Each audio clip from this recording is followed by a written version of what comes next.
दोस्तों, हमें कौन सी चीज पीछे धकेल रही है?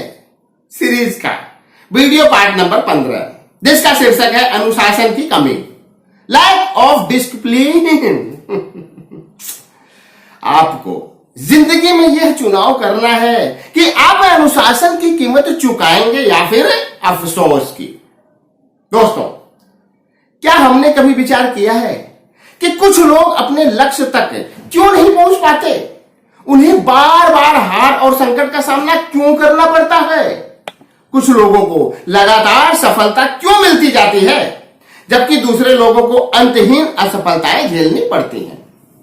खेल कूद, शिक्षा, अकादमिक क्षेत्र और व्यापार, यानी कि किसी भी क्षेत्र में अनुशासन के बिना महत्वपूर्ण सफलता कोई भी कभी हासिल नहीं कर सका। अनुशासनहीन लोग हर काम करने की कोशिश करते हैं, लेकिन उनमें किसी भी काम को करने का संकल्प नहीं होता। कुछ तथाकथित उदार चिंतकों ने अनुशासनहीनता को स्वतंत्र माना है, लेकिन किसी विमान में बैठते वक्त मैं यही चाहूंगा कि उसका पायलट अनुशासित हो। वह उन कामों को करे जिनकी उससे उम्मीद की जाती है, न कि अपने मन की मौज के मुताबिक काम करे। मैं नहीं चाहूंगा कि विमान कोई ऐसा पायलट चलाए जो इस दर्शन में विश्वास करता हो कि मैं आजाद हूं। मैं नहीं चाहता कि कोई मुझे कंट्रोल टावर से बताए कि मुझे क्या करना है। लगातार कोशिश की कमी अनुशासन की कमी का नतीजा होती है। अनुशासित रहने के लिए आत्मनियंत्रण एवं त्याग की आवश्यकता होती है तथा भटकाव और लालच से बचना पड़ता है। इसका मतलब यह होता है कि हम पर ध्यान लगाएं। क्या इसका मतलब यह होता है कि हम पर ध्यान लगाएं?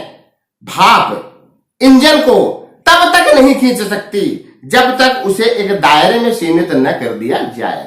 नियाग्रा फॉल से बिजली तब तक नहीं बनाई जा सकती जब तक कि उसे बांधा ना जाए।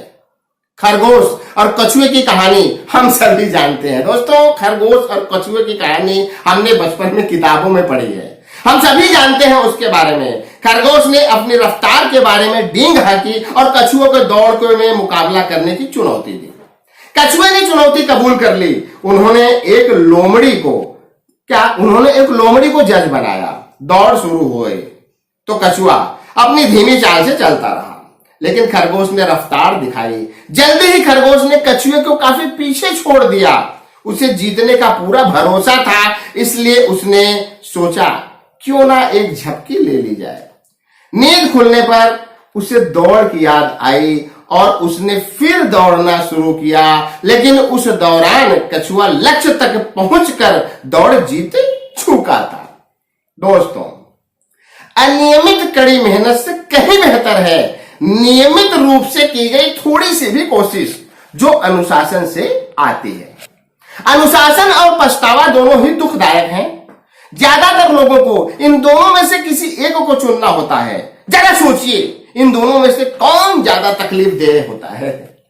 साथियों, जिन बच्चों को बिना अनुशासन के काफी आजादी देकर पाला जाता है, वे आमतौर पर बड़े होकर न तो अपनी इज्जत करते हैं और न ही अपने माँ बाप का, और न ही समाज की वे परवाह करते हैं। वे जिम्मेदारियां कबूल नहीं करना चाहते। जानते हैं क्यों? क्योंकि उनमें अनुशासनहीनता होती है।